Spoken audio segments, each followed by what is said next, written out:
Bom dia, pessoal. Tudo bem com vocês? Tranquilo?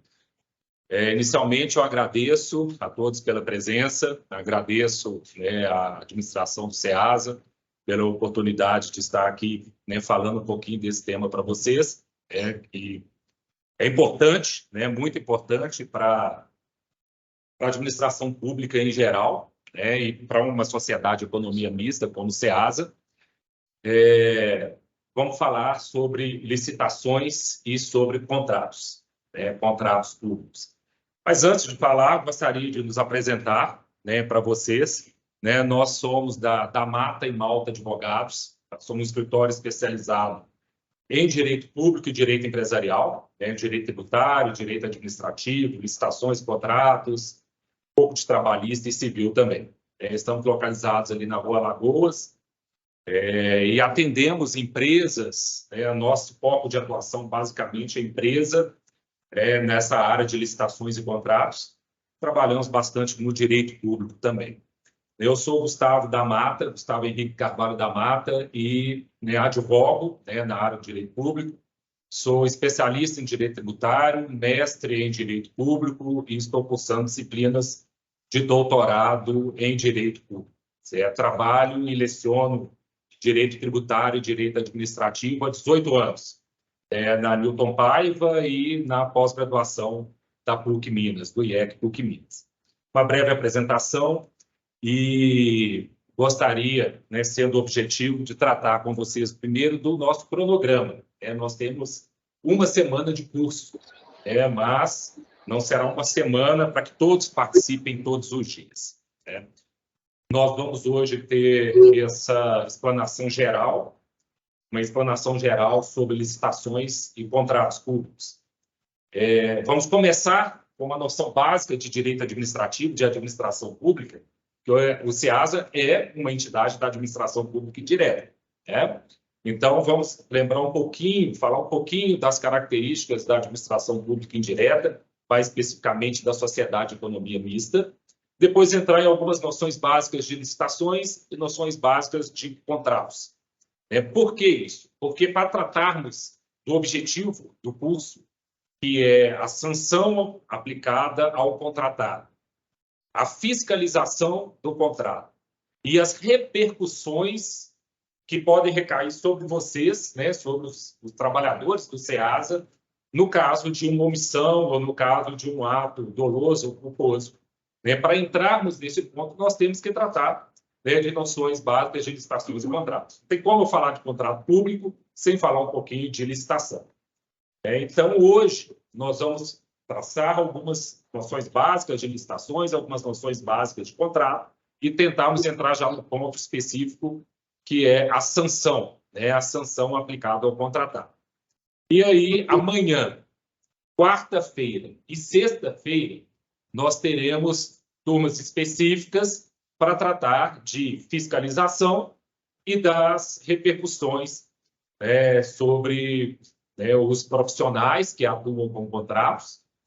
Mas, especificamente, na quinta-feira, nós trataremos dessas repercussões trabalhistas, repercussões cíveis, repercussões administrativas, inclusive falando um pouco de improbidade administrativa, e repercussões penais, criminais, que podem, eventualmente, recair sobre os gestores de contrato e os fiscais de contrato. Então, na quinta-feira, não serei eu que apresentarei. Eu trarei aqui uma advogada-geral da União, que é a doutora Aristeia, para falar sobre as repercussões administrativas, sobre improbidade administrativa e um pouquinho sobre a norma geral anticorrupção. Traremos também a doutora Kelly Rolim para falar das repercussões trabalhistas e cíveis, e a doutora Renata Mairinchi para tratar das repercussões criminais. Então, dentro do nosso cronograma, a quinta-feira será dedicada a isso. A responsabilidade do gestor de contratos, do fiscal de contratos, nas suas ações e omissões no exercício da sua função. Certo? Sendo que terça, quinta e sexta, vamos tratar de fiscalização, especificamente do processo de fiscalização e de gestão do contrato. E hoje essa noção já é. Ok? O doutor Matheus vai falar um pouco também sobre ato administrativo, né, já que os atos que vocês praticam não deixam de ser atos administrativos. Então, ele vai falar um pouquinho sobre as características do ato administrativo e sobre a nulidade de atos administrativos. Então, nós vamos tentar encaixar isso conforme o nosso cronograma. Como o doutor Matheus é do escritório, então ele estará aqui todos os dias, vai, né, no momento oportuno, ele vai apresentar isso também para vocês. Mas antes de... Então, me parece que a Daniele já divulgou para vocês o cronograma das turmas, né? De terça, quarta e sexta. Então, não serão todos que estarão aqui na terça, na quarta e na sexta. Ainda não foi divulgado, não. Tá, então, vai haver essa divisão da turma em 3, no que tange as nossas aulas de terça, quarta e sexta. Hoje, todos vão participar, inclusive o pessoal de fora, e quinta-feira também todos participarão, inclusive o pessoal de fora. Ok? Mas antes de começarmos a falar, né, sobre o que eu trouxe aqui para vocês, eu queria entender um pouquinho de vocês, já que não é muita gente, a turma é pequena, eu queria entender as demandas específicas que vocês têm, para que possamos direcionar o nosso curso para atender às necessidades. Então, se alguém quisesse voluntariar a explanar, né, as maiores dúvidas, as maiores dificuldades, não só no que tange a contratos, mas também no que tange a licitações, embora não seja especificamente o nosso objetivo, eu gostaria de ouvi-los. Alguém quer se manifestar? Não? Posso escolher alguém? Lá no nosso contrato está escrito lá que eu tenho que trazer vocês para participar. Então, vou começar a escolher alguém. Se não manifestar por bem, eu vou trazer. Ninguém quer falar nada? Vocês são gestores de contratos e fiscais de contratos. Certo? Eu sou gestor do departamento de engenharia. Nós temos aqui, nós temos 2 figuras aqui, fiscal administrativo e fiscal técnico, porém não tem regulamentação o que é uma coisa e o que é outra, e isso a gente vai meio que o sentimento que cada um faz, sabe? Eu acho que isso tem qualquer dificuldade, tem muita dificuldade. Eu acho também que uma dificuldade que eu tenho, pelo jeito, a gente já está no planejamento, aplicar as sanções contratadas, é uma coisa que empresa é muito complicado. Sim, entendi. Sobre as sanções, nós vamos falar, talvez hoje, se não hoje, aí fica para as aulas específicas de cada turma específica, né, para amanhã, quarta e sexta. Vamos falar bastante de sanções. E essa questão, essa divisão de competências, né, entre o fiscal técnico e o fiscal administrativo, isso tem uma explanação lá no regimento interno do SEASA. Nós vamos abordar aqui o regimento interno. É uma norma nova, né, parece que ela foi editada em julho ou agosto, não lembro muito bem a data, e foi enviada em setembro. Vocês já têm acesso ao regimento interno sobre contratos? É um manual de compras. Regimento interno de compras. Ele não foi publicado ainda, né? Pois é, mas nós vamos abordá-lo, nós iremos abordá-lo, e ele já traz essa divisão de competências, certo? Mais alguém tem algum ponto específico que queira, né, que seja abordado? Marcelo, sou gestor das federações. O problema certo é ter dificuldade. Sim, o contrato é a consequência. O problema é onde nasce na licitação. Qual é o problema que a gente tem aqui? O controle do preço. Eu tenho várias empresas que estão aqui na SEASA com o preço moço. Aí chega na hora que você bota o contrato. Não consegue. Aí a gente tem toda a burocracia do parceiro. Contrato. A gente quer reunir a empresa. Para ficar para iniciar o problema que você tem. O problema da política, já fizemos de tudo, já dificulta, já usou, já tem de tudo. Você não consegue fazer nada. Porque a empresa ela apresenta um preço muito baixo, né, para ganhar a licitação, e esse preço é inexequível. Depois entra no processo, com a esperança do equipe. Aí apresenta uma memória de cálculo equivocada, e na hora de fazer uma análise de um encaixe, de como não aprovar, vai pulando. Isso é um problema sério das licitações, vamos tratar um pouquinho. Não é o objetivo do nosso curso, mas vamos tratar um pouquinho disso também. Foi bom você falar, tá? Nós teremos um ponto. O que acontece? O problema é o Paulo sempre dizer que não é da nossa, segundo a Tomás, não é da nossa referências sobre a média das propostas apresentadas na estação. Os outros países que a gente nunca vai dar para uma empresa. É difícil. Então, É difícil. E aí ela vai recorrer, ela vai impetrar uma data de segurança.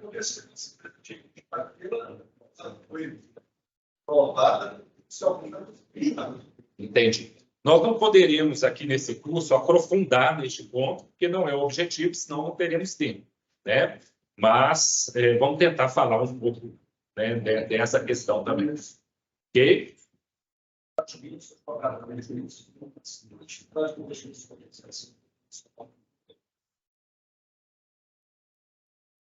Fala um pouquinho mais alto, por favor.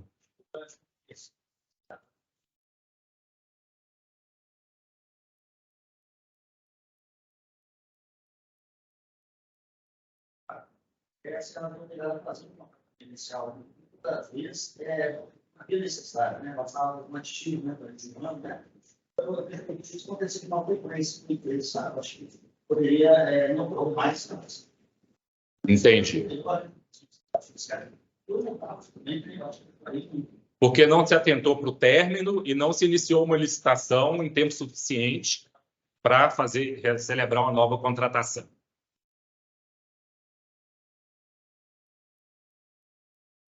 Entendi. E os contratos são celebrados por 5 anos.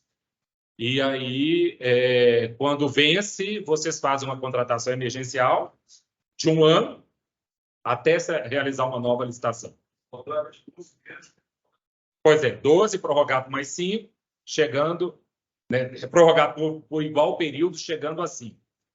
Pois é, isso é uma regra da Lei 8666. Mas a lei da estatal, ela não prevê o limite de 1 ano. É possível celebrar o contrato por até 5 anos. Então, há essa possibilidade de celebrar um contrato já por 5 anos. Principalmente para obter melhores resultados, melhor custo, né? No primeiro contrato. A lei das estatais, ela traz essa possibilidade. E o manual, ele também traz essa possibilidade. O manual interno. Pessoal que participou da elaboração do manual interno, você participou? Todo mundo participou, né? Ok. Quem que é do jurídico aqui? Marcelo, né? Vladimir, quem mais? 1, 2, 3, 4. Ok. Mais algum ponto, pessoal, que queiram que a gente aborde especificamente relacionado a contratos? Não? Então, tá bom. Noção de administração pública, direta e indireta. Vamos lá. Quando nós falamos de SEAS, nós estamos falando de uma sociedade de economia mista. Agora, onde entra essa sociedade de economia mista no âmbito da administração pública, no caso da administração pública federal?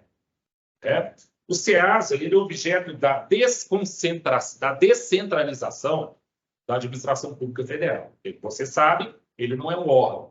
Era uma empresa com personalidade jurídica própria. Como que isso funciona no âmbito da administração pública? Seja da administração federal, seja da administração estadual, seja da administração municipal. A administração pública, ela se desconcentra e ela se descentraliza. A União, ela é dividida em órgãos internamente. Se fosse este triângulo maior que nós estamos mostrando aqui. Observem que na União nós podemos ter o legislativo, nós temos um legislativo, um judiciário e um executivo. O executivo dividido em órgãos. Estou lá no alto da Presidência da República, depois os ministérios, aí os ministérios vêm se subdividindo até chegar nos órgãos mais rasteiros. Estes órgãos, eles não são pessoas. Nós temos ali o Ministério da Cultura, o Ministério da Saúde, o Ministério da Educação, o Ministério da Economia, o Ministério da Fazenda, agora. E esse ministério ele se subdivide internamente, por exemplo, o Ministério da Fazenda se divide em Secretaria da Receita Federal, em CARF, em órgãos que vão exercer a função da União Federal. Esses órgãos não são pessoas e são objeto da desconcentração da administração pública, formando o que se chama de administração pública direta. Então, é como se aqui nós tivéssemos a União Federal, dividida em órgãos. Órgãos que não são pessoas, que não têm personalidade jurídica, formando a administração pública direta e, obviamente, regida por um regime jurídico próprio, um conjunto normativo próprio, que é o chamado regime jurídico de direito público, com regras próprias. Agora, essa administração direta, para exercer as suas funções, ela também cria novas pessoas.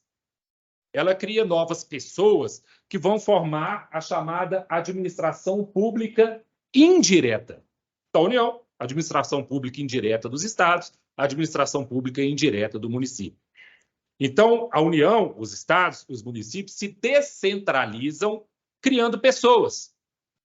Tiram o patrimônio de dentro dela para formar novas pessoas jurídicas que vão exercer atribuições que, no primeiro momento, seria da própria União, ou do próprio estado, ou do próprio município.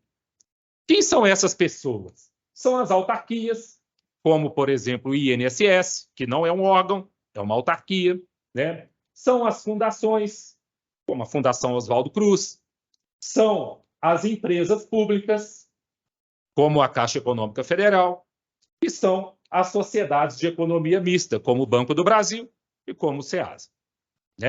Então, essas são as chamadas pessoas que integram a administração pública indireta, ou da União, ou do Estado, ou do município, ou do Distrito Federal, da mesma forma. E a União, o Estado e o município também podem descentralizar contratando pessoas privadas para exercer suas funções. Então, nós temos os chamados concessionários, permissionários, delegatários, autorizatários, que exercem função pública mediante uma delegação, mediante um contrato. Então, temos aqui um concessionário, uma empresa privada que exerce uma atribuição pública. Nós temos aqui um autorizatário, às vezes uma pessoa física que exerce uma atribuição pública. Essas pessoas são pessoas privadas, que, mediante contrato, vão exercer uma função. Esse contrato pode ser celebrado com uma dessas entidades também, da administração pública indireta. Mas esses concessionários, permissionários, não integram a administração pública e, obviamente, são regidos pelo regime jurídico de direito privado, pelo regime jurídico normal das empresas em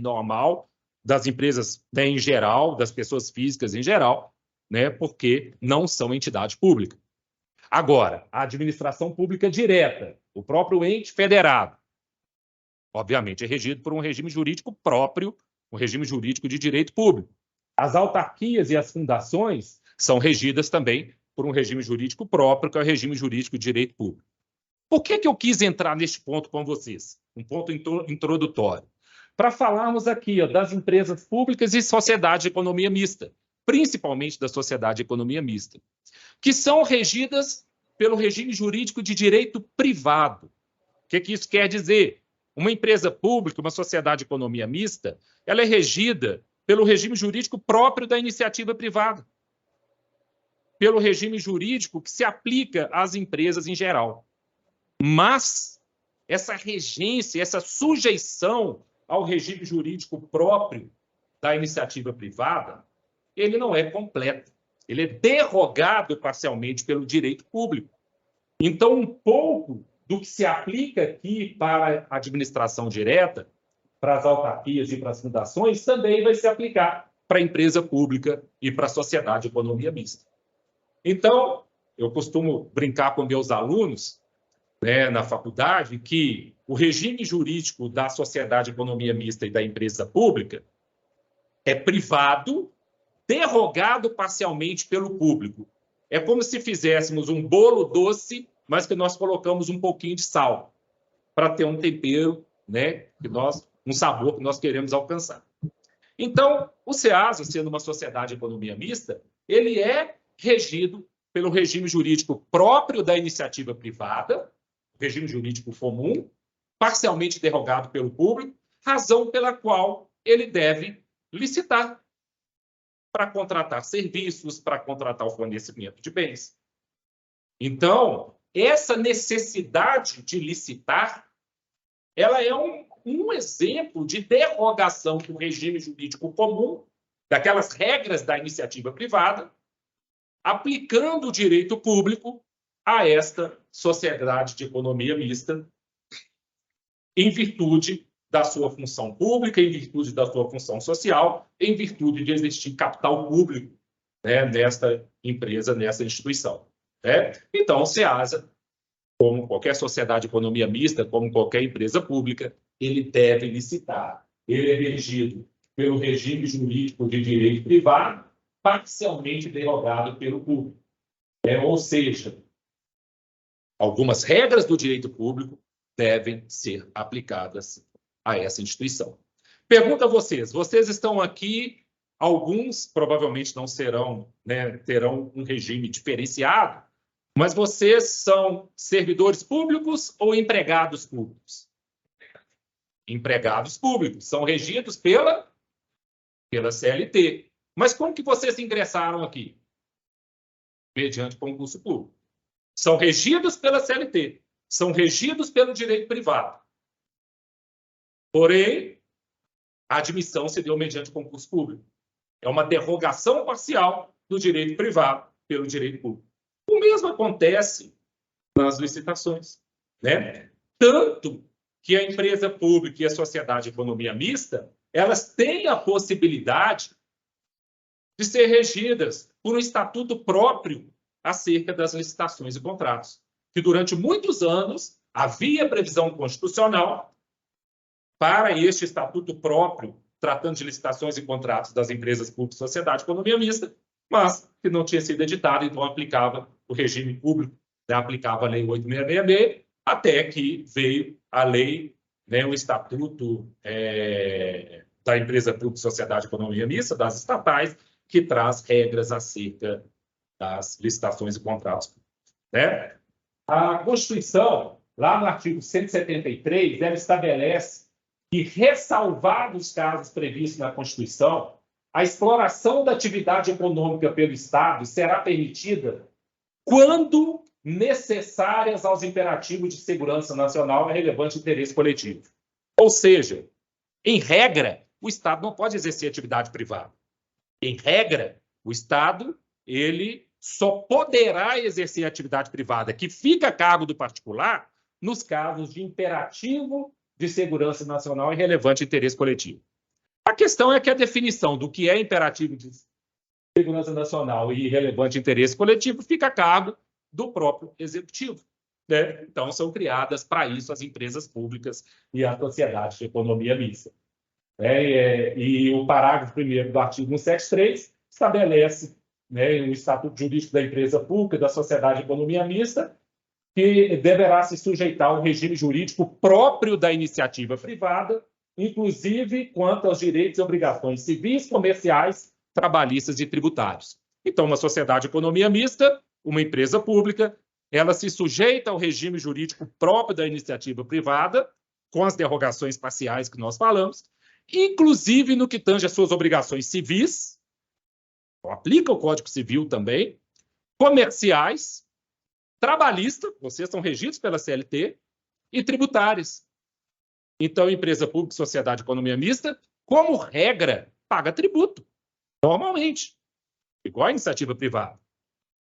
Há algumas situações em que ela poderá ser abrangida pela imunidade tributária ou até por algumas isenções. Mas este não é o ponto nosso aqui, ok? Só para ver, está gravando direitinho, tá, né? Tá, ok. Então, tá bom. E qual é a lei que rege as empresas públicas e sociedade de economia mista hoje? A Lei 13.303 de 2016. este é o Estatuto das Estatais, que vai tratar das licitações e dos contratos públicos celebrados pelas estatais.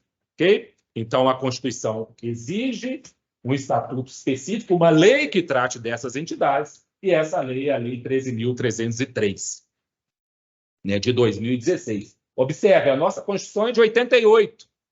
Só em 2016 nós tivemos uma lei específica sobre as estatais, né? Certo, nós tínhamos o Decreto-Lei 200 de 1967, que a gente conseguia pincelar ali um artigo ou outro para aplicar as estatais, mas era muito superficial. Muito. Ele era insuficiente, né? Regia muito pouco. Então, hoje, nós temos a legislação específica acerca dessas estatais. Ok? Bom, então, entrando especificamente no nosso tema.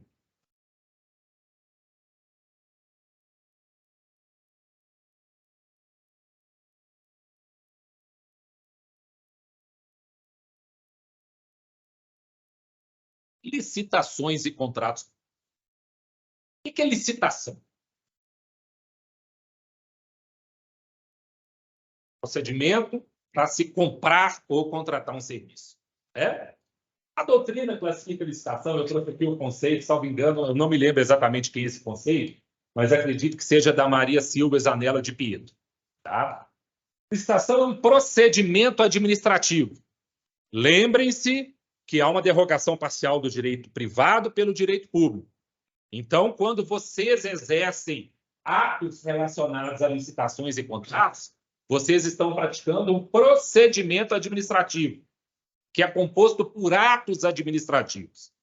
Então, uma pessoa seletista que exerce uma atribuição numa sociedade de economia mista pratica ato administrativo também, no âmbito de um processo licitatório ou de um contrato público. Então, é um procedimento administrativo, ou seja, uma sequência de atos tendente a chegar a um ato final, né? Então, um procedimento administrativo pelo qual um ente público, aqui abrangendo empresas públicas, sociedade, economia mista, no exercício da função administrativa, então isso é a função administrativa, abre a todos os interessados. Qualquer um pode participar da licitação. Qualquer um pode participar da licitação. Aliás, o que se espera numa licitação é uma ampla competitividade. Para quê? Uma ampla competitividade. Para a gente chegar aqui nesse objetivo final, encontrar a proposta mais conveniente para a celebração do contrato. Mais conveniente para quem? Para o interesse público, né? Para a sociedade. Então, abre a todos os interessados que se sujeitam às condições fixadas no instrumento convocatório. O edital é um instrumento convocatório. Quem pode participar da licitação? Qualquer um, desde que ele atenda aos requisitos do instrumento convocatório. E aí isso é um problema enorme nas licitações. Problema enorme. Por quê? Colocar um requisito no instrumento convocatório significa deixar um tanto de pessoas, um tanto de empresas fora daquele certame, fora daquela competição. Mas é necessário colocar requisitos, porque senão acontece o que o colega falou. Vem de empresas que não têm condição de assumir a prestação de um serviço público ou de empresas que fornecem um produto que não atende às necessidades da instituição, de fornecer aquele produto. Então, é necessário que no instrumento convocatório, que no edital, existam requisitos de qualidade, de capacidade econômico-financeira, né, de qualificação técnica, para que não se compre gato por lebre. Porém, esses requisitos, eles devem ser somente aqueles que sejam estritamente necessários para aquele objeto do contrato, para aquilo que se pretende contratar. Aí é que está esse problema do peso. Porque eu não posso exigir um capital social de R$1 milhão para uma empresa que vai fornecer café. Seria incompatível. Quantas empresas no Brasil teriam um capital social de R$1 milhão para fornecer café aqui para o SEASA? Por outro lado, dependendo da atividade, né, eu acredito que aqui no SEASA vocês contratem prestadores de serviços que podem, num erro, trazer um prejuízo enorme para o SEASA. Caso do lixo, né? E aí, se não se exigir um capital social mínimo, um patrimônio mínimo, uma capacidade econômico-financeira mínima e uma capacidade técnica mínima, isso pode gerar um problema na execução do contrato. Esse peso é que é o grande problema das licitações. Saber qual o requisito lançar no instrumento convocatório, e isso é algo que é discricionário, isso cabe ao ente licitante. Este é um dos grandes problemas que deve ser bem analisado na hora de elaboração do contrato. Lá no início, quando se pensa na licitação, até o que lança no edital de licitações, obviamente. Então, abre a todos os interessados que se sujeitam às condições fixadas no instrumento convocatório a possibilidade de formularem propostas. Então, serão apresentadas propostas, dentre as quais selecionará e aceitará a mais conveniente para a celebração do contrato. Então, vencerá aquela pessoa física ou jurídica, conforme se puser o edital, que apresentar a proposta mais conveniente para o interesse público para fins de celebração do contrato. Essa proposta mais conveniente, como que ela é escolhida? Ela não pode ser escolhida com base em critérios subjetivos. Ela deve ser escolhida com base em critérios objetivos lançados no edital. E aí nós temos os chamados tipos de licitação que vão determinar como será a escolha da proposta mais conveniente. Menor preço, melhor técnica, técnica e preço, por aí vai. Vamos falar rapidinho disso. Então, visa a escolha da melhor proposta, assegurar a igualdade entre os licitantes interessados, mas aí nós temos a questão de isonomia. Daqui a pouco nós vamos falar disso. A igualdade nem sempre é uma igualdade pura e simples. E veda preferências. Nós temos aí a vedação de preferências para proteger o interesse público. Porque se alguém aparecer numa licitação, tirando as regras de isonomia que estão previstas na própria lei, se alguém aparecer na licitação com uma preferência, essa pessoa não vai apresentar a sua melhor proposta. Se alguém aparece na licitação com a certeza ou com a grande chance de vencer, obviamente essa pessoa não vai apresentar a sua melhor proposta. Então, para que se atinja a melhor proposta, é necessário vedar a preferência. Pois bem, a exigência constitucional, que é o artigo 37, inciso 21, estabelece que, ressalvados dos casos especificados da legislação, ou seja, é possível a contratação direta, sem licitação, nos casos que a lei estabelece. Os serviços, compras e alienações serão contratados mediante processo de licitação pública que assegura igualdade de condições a todos os concorrentes, com cláusulas que estabeleçam obrigação de pagamento, mantidas as condições efetivas da proposta. Aqui é um ponto. Mantidas as condições efetivas da proposta. Então, lá na execução do contrato, depois de um tempo, 8 meses depois que o contrato começou a sua execução, é necessário que eu mantenha as mesmas condições, seja no que tange aos requisitos de habilitação. Então, aquela empresa que está executando o contrato, ela deve manter as mesmas condições de habilitação necessárias para participar do certame, mas, da mesma forma, o ente público tem que garantir àquela empresa o chamado equilíbrio econômico-financeiro. Mas essa necessidade de manter o equilíbrio econômico-financeiro, ela vai se aplicar em algumas condições específicas. Hoje, possivelmente, nós vamos entrar nisso. Provavelmente, vocês já tiveram aqui inúmeros pedidos de readequação do equilíbrio econômico-financeiro. Porque aumentou o custo, porque houve um aumento de tributo, porque o dólar aumentou e por aí vai. É outra questão que também, infelizmente, tem que ser um pouco subjetiva. Tem que ser analisada no caso concreto. Nós vamos tratar disso mais adiante. O qual somente permitirá a exigência de qualificação técnica e econômica indispensáveis à garantia do cumprimento das obrigações. Observe que na Constituição da República nós já temos a necessidade de manter o equilíbrio econômico-financeiro. Então, qualquer disposição legal que afaste a aplicação dessa manutenção do equilíbrio econômico-financeiro, ela será inconstitucional. Agora, não quer dizer que o contratado pode sair pedindo reequilíbrio em qualquer situação. O que a lei pode estabelecer é o procedimento para isso. Mas o direito de manutenção das condições efetivas da proposta vem da Constituição.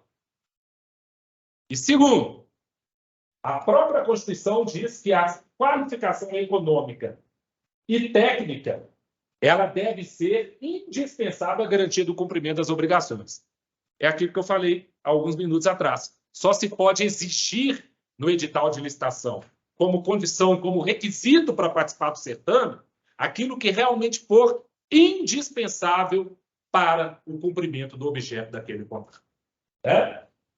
Competência para legislar sobre licitação é da União, né? Cabe à União Federal legislar sobre licitações e contratos. Estado e município podem legislar sobre licitação e contrato? Não é o caso aqui de vocês, mas podem, desde que não contrarie aquilo que a União tiver estabelecido. Por quê? Porque a lei federal vale mais do que a lei estadual? Não, não existe isso.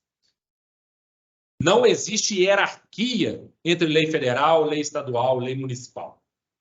Não existe hierarquia entre União, estados e municípios. Existe autonomia, está lá no artigo 19 da Constituição. É assegurado a todos os entes federados a autonomia política, administrativa e financeira. O que acontece é que essa autonomia que se garante aos entes federados, ela se dá nos termos da própria Constituição. E a Constituição, ela traz algumas matérias que a competência para legislar será da União.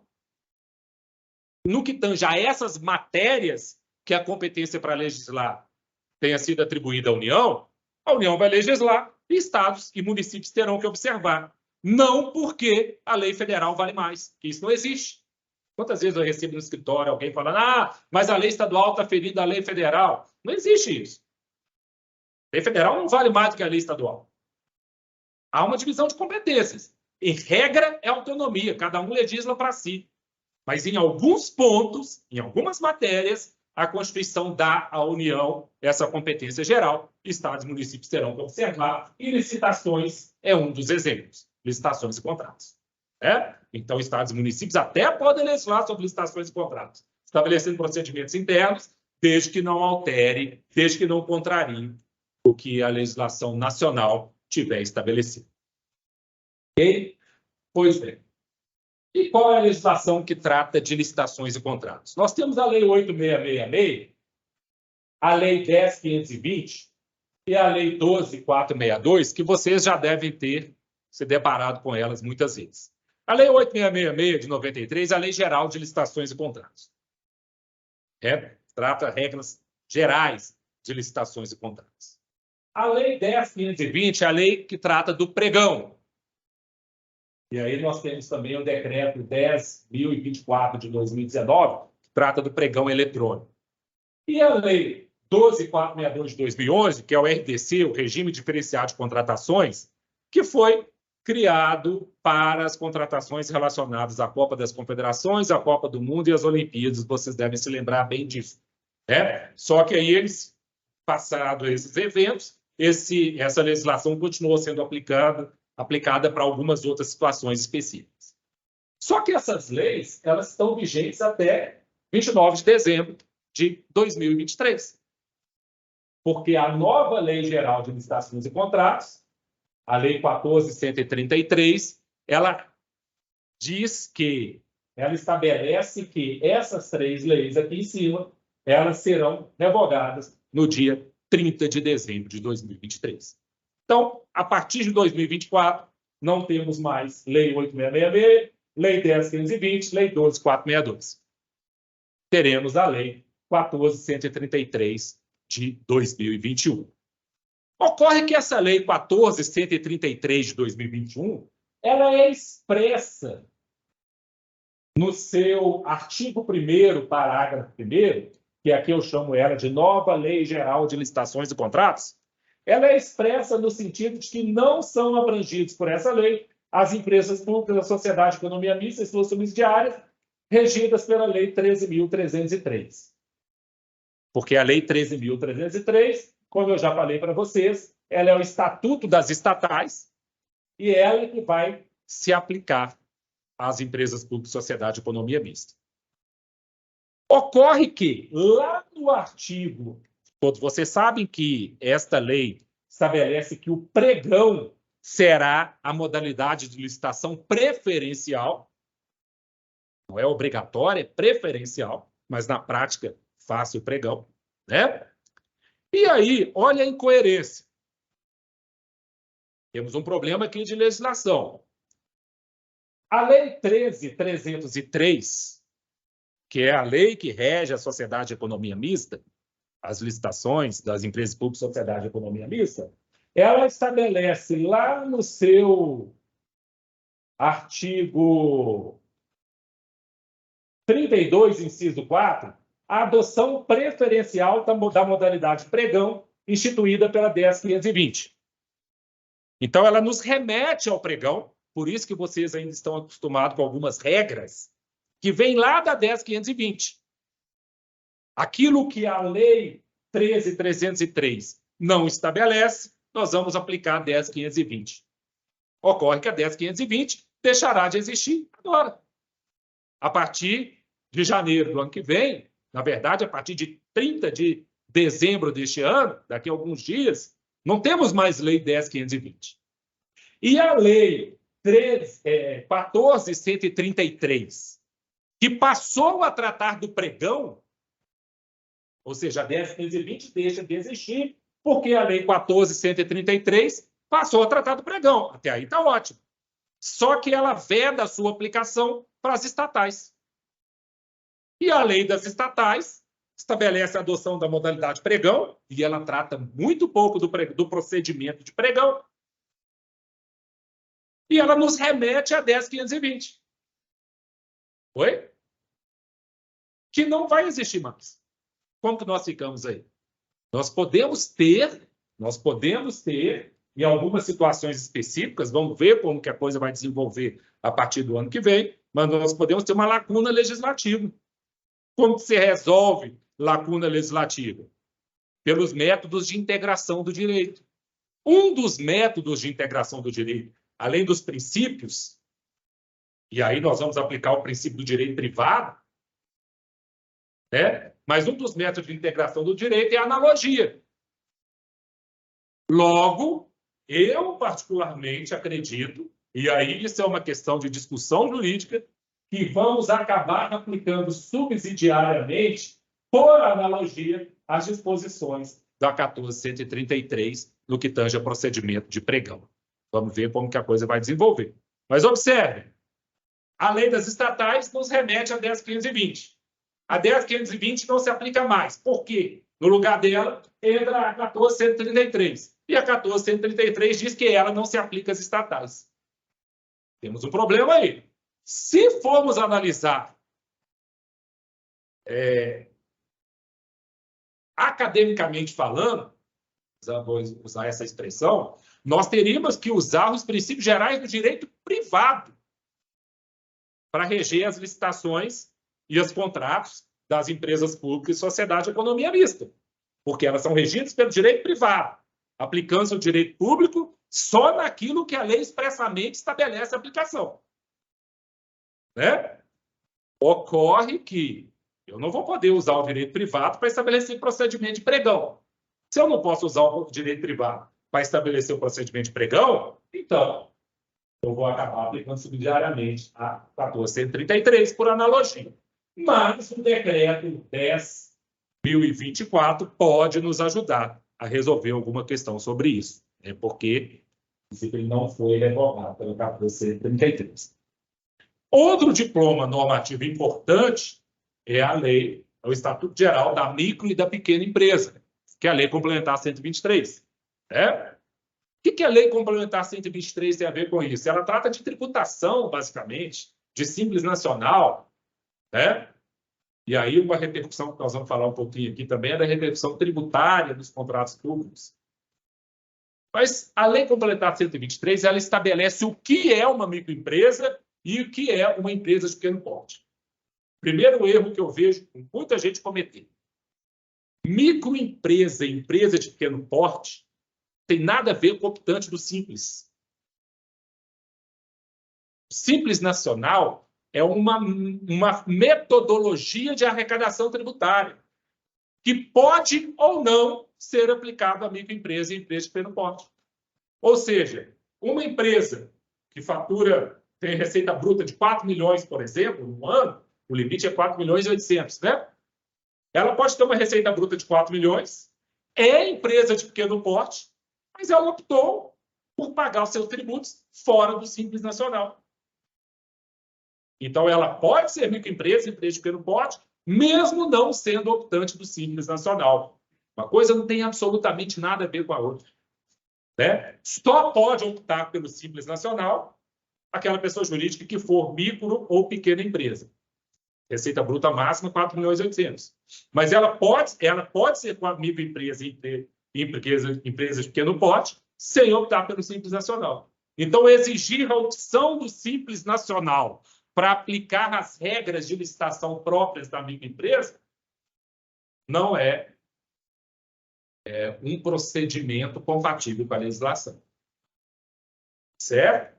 E o que essa legislação tem a ver com licitações e contratos? Nós sabemos que existem preferências para micro e pequena empresa. Vocês que trabalham com licitações já devem ter se deparado com isso muitas vezes.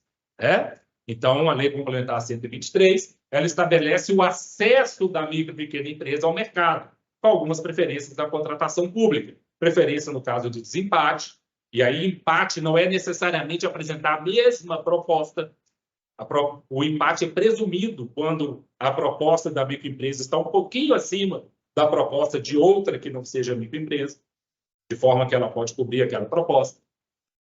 Nós temos a possibilidade de licitações no qual competirão só micro e pequena empresas. Tem um determinado limite, nós vamos falar disso. Nós temos também a possibilidade da micro e pequena empresa apresentar sua regularidade fiscal, não na data do certame, da habilitação, mas na contratação. Eu com prazo maior para apresentar, vai depender do caso. Então, há aqui uma regra de isonomia. A princípio, a licitação é regida pela igualdade. Todos são iguais, vedadas preferências. Mas a igualdade ela não pode ser pura e simples. A igualdade material que se espera é aquela igualdade que trata iguais como iguais e desiguais como desiguais na medida da sua desigualdade. A isso dá-se o nome de isonomia. Quando a lei prevê a possibilidade, é possível tratar pessoas de forma diferenciada. A microempresa é um exemplo. Um exemplo de aplicação desse princípio da isonomia, que é tratar pessoas diferentes de forma diferente. Então, a microempresa e empresa de pequeno porte, ela pode ter uma preferência nas contratações públicas. Isso não fere a igualdade, porque isso decorre da aplicação da isonomia. Isso é igualdade material. Vamos voltar a falar disso daqui a pouquinho. Outras leis também que regem licitações, como a parceria de contratos, a parceria público-privada, a celebração de serviços públicos, que não vem ao caso aqui. E, por fim, o regimento interno do SEASA no que tange a licitações e contratos, que é o regulamento de procedimento de compras. Acho que o nome dado a ele foi esse, regulamento de procedimento de compras. O que eu recebi, ele é de junho de 2023, então eu achei que já tinha sido publicado, mas vocês me disseram que não foi publicado ainda. Eu me basei, mas é o mesmo texto, de junho de 2023. Tem 2 pequenos errinhos lá, que eu vou mostrar aqui para vocês. Dimensão de um artigo para outro, já que não foi publicado, então dá tempo ainda de corrigir. Quando ele menciona o artigo 162, ele escreve 152. Um erro de digitação. Um pequeno pronto, depois a gente vê aqui para vocês. Bom,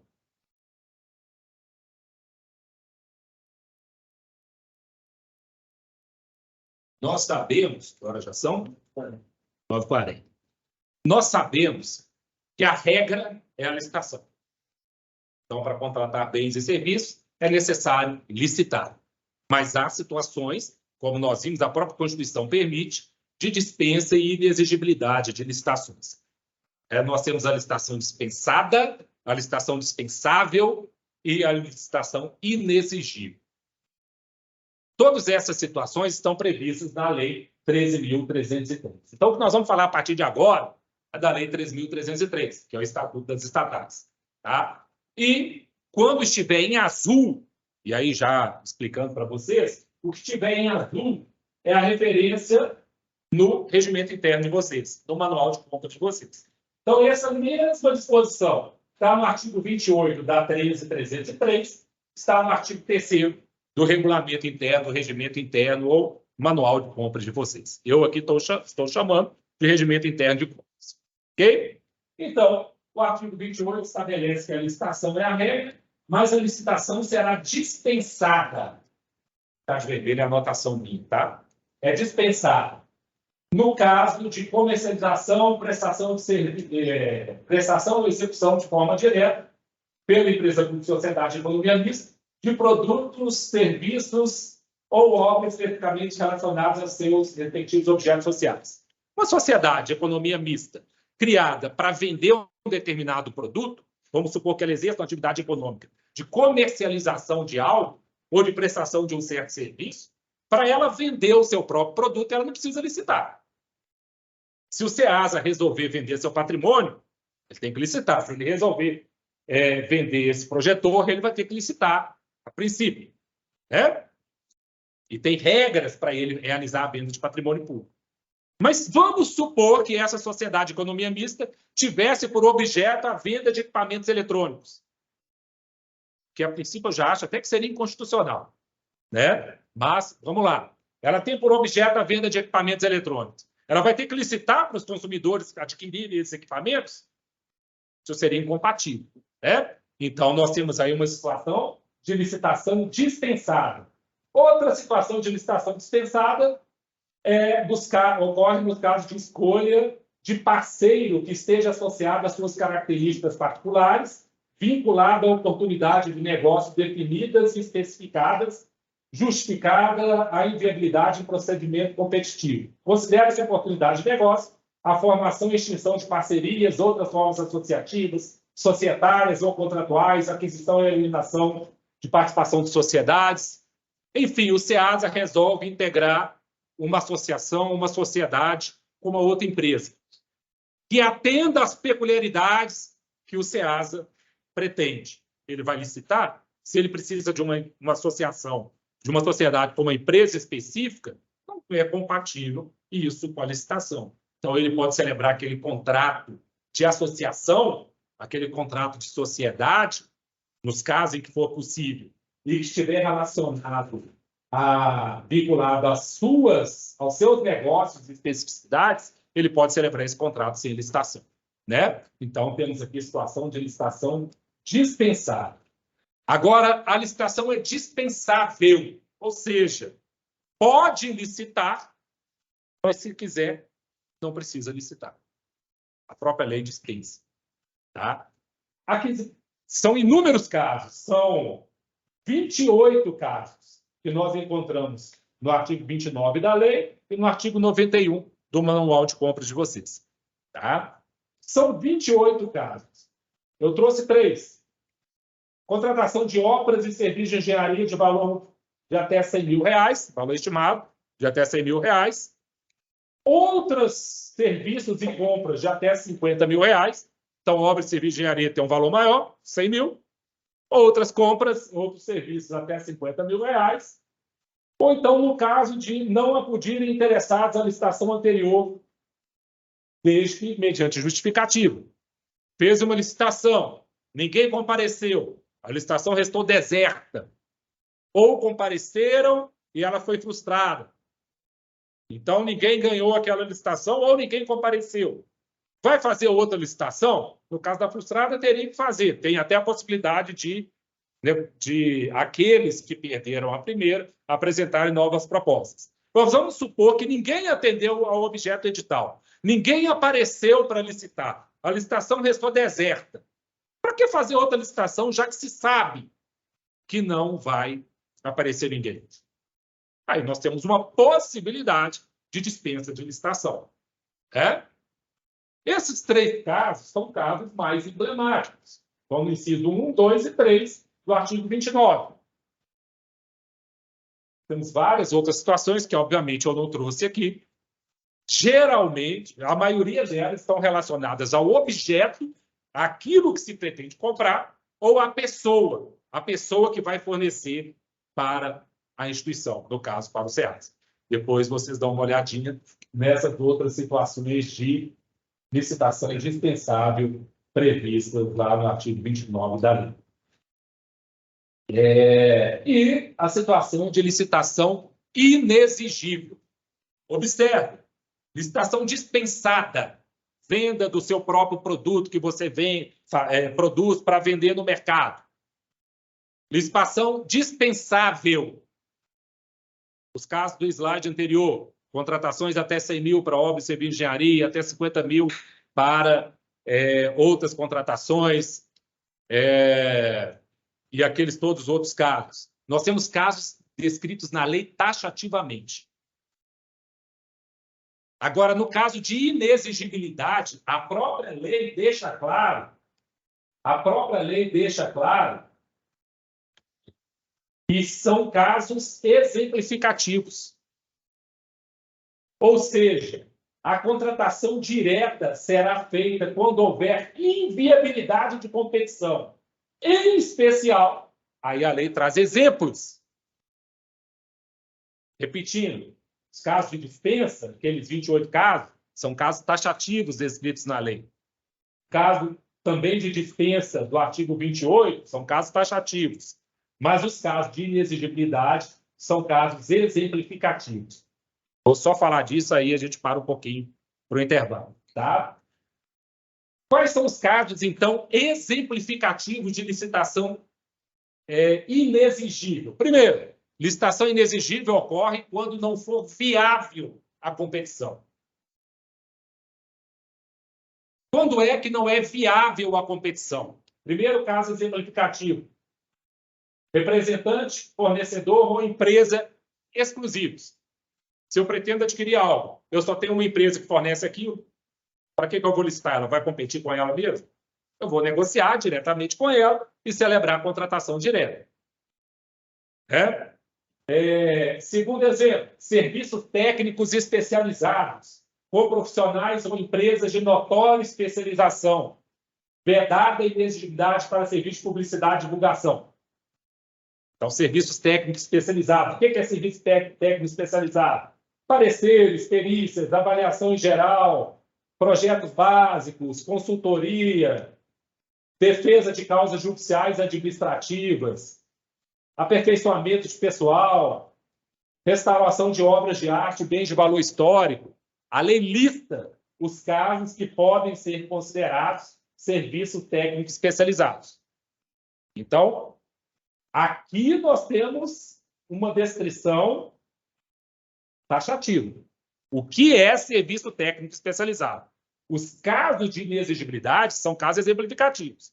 Mas essa descrição aqui, a meu ver, a lei ela está estabelecendo de forma taxativa. Agora, não basta que seja um serviço especializado. É um serviço técnico especializado, por exemplo, patrocínio ou defesa de causas judiciais ou administrativas. Ok, eu já dei o primeiro passo para a contratação direta. Mas não basta isso. Há um outro requisito. Tem que ser uma contratação com profissional, com empresa ou profissional de notória especialização. São dois requisitos. Ser um desses serviços técnicos especializados e o segundo, a empresa contratada ou profissional contratado, ele tem que ter notória especialização. E aí a lei estabelece que considera-se notória especialização quando o seu trabalho é essencial e indiscutivelmente o mais adequado à plena satisfação do objeto contratado.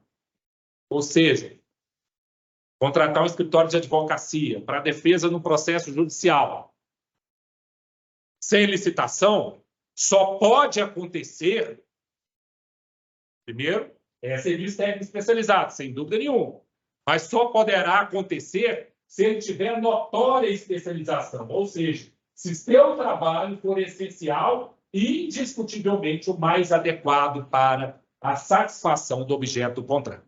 Só que não é isso que nós encontramos aí na prática. E aí vem os diversos processos judiciais de improbidade administrativa que nós encontramos. Quinta-feira vem uma advogada da União para falar um pouquinho disso. Eu posso contratar uma empresa para prestar um serviço técnico especializado, sem licitação, desde que seja esse serviço? Sim, mas aquela empresa ela tem que ter notória especialização nos termos descritos aqui na lei. Isso é subjetivo. Mas eu tenho que justificar, não tem? Vocês estão praticando ato administrativo. Todo ato administrativo tem que ser motivado, tem que ser justificado. Então, você vai ter que lançar lá o porquê que aquela empresa está sendo contratada sem licitação. Qual a característica dela que demonstra essa notória especialidade que justifica a sua contratação sem licitação. Agora, se for uma daquelas situações de valor inferior a R$50.000, aí pronto. Aí não é, eu não vou contratar com base no artigo 30, que é um caso de inexigibilidade. Eu já contrato com base no artigo 29, que é um requisito objetivo. Agora, se a contratação ultrapassar, aí eu tenho que provar esse requisito. Parágrafo 2º. Na hipótese do caput e em qualquer caso de dispensa, ou seja, inexigibilidade de dispensa, se comprovado pelo órgão de controle externo sobrepreço ou superfaturamento, respondem solidariamente pelo dano causado quem houver decidido pela contratação direta e o fornecedor ou o prestador de serviço. Ou seja, alguém decidiu pela contratação direta, sem licitação, há um sobrepreço, há um superfaturamento. E se aquilo ficar demonstrado, tanto a pessoa que decidiu pela contratação direta, como aquele prestador, respondem solidariamente por esse sobrepreço perante o poder público. Ok? Só para terminar, antes do intervalo, existe motivação e justificativa para qualquer contratação direta. Aliás, isso é um princípio do direito público. E aí vamos lembrar da derrogação parcial do direito privado pelo público. Qualquer situação de dispensa ou inexigibilidade tem que ser motivada. A motivação ela deve acompanhar todos os atos que vocês praticaram. Quantas e quantas vezes, lá no escritório, nós conseguimos anular ato administrativo, seja em procedimento licitatório, seja em contrato público, seja em questões tributárias, principalmente em questões tributárias, porque quem praticou o ato não motivou. E aí, pessoal, motivar não é só escrever lá, estou fazendo isso por isso. Não. Motivar é explicar de forma clara a razão que está te levando a praticar aquele ato, mostrando o motivo de direito e o motivo de fato. Ou seja, a previsão legal que permite que você pratique aquele ato e as razões de fato que te levaram a praticar aquele ato. O que aconteceu que te leva a praticar o ato, de aplicar uma penalidade a uma empresa, por exemplo, uma sanção a uma empresa, e qual a previsão legal que permite aquela sanção. Isso tem que estar claro. Isso tem que estar claro. Eu tenho casos emblemáticos no escritório de anulação de ato administrativo porque o fiscal, no caso era tributário, mas vale aqui para vocês também, o fiscal escreveu o que levou ele a praticar o ato, mas ninguém entendia o que ele escreveu. Uma redação péssima. Ninguém conseguia compreender, então o ato não foi motivado. Se o ato não foi motivado, o ato é nulo. Se você aplica uma penalidade numa empresa ou celebra um contrato direto, motivando, mas sem expor com clareza o motivo de fato que levou a praticar aquilo, e o motivo de direito, ou seja, a previsão legal, o acontecimento e a previsão legal, esse ato será nulo. Para evitar isso, tudo tem que ser motivado. Tá?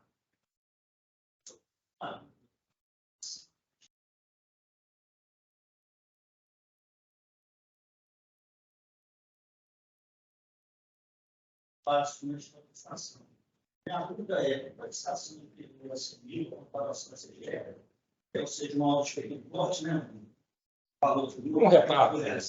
se o Senado deixa eu apresentar o projeto básico nessa implementação legal, é verdade agora. Olha, eu entendo que tem que apresentar o projeto básico, até para fundamentar a dispensa. Na minha opinião, teria que apresentar o projeto, só não precisa licitar. Ok?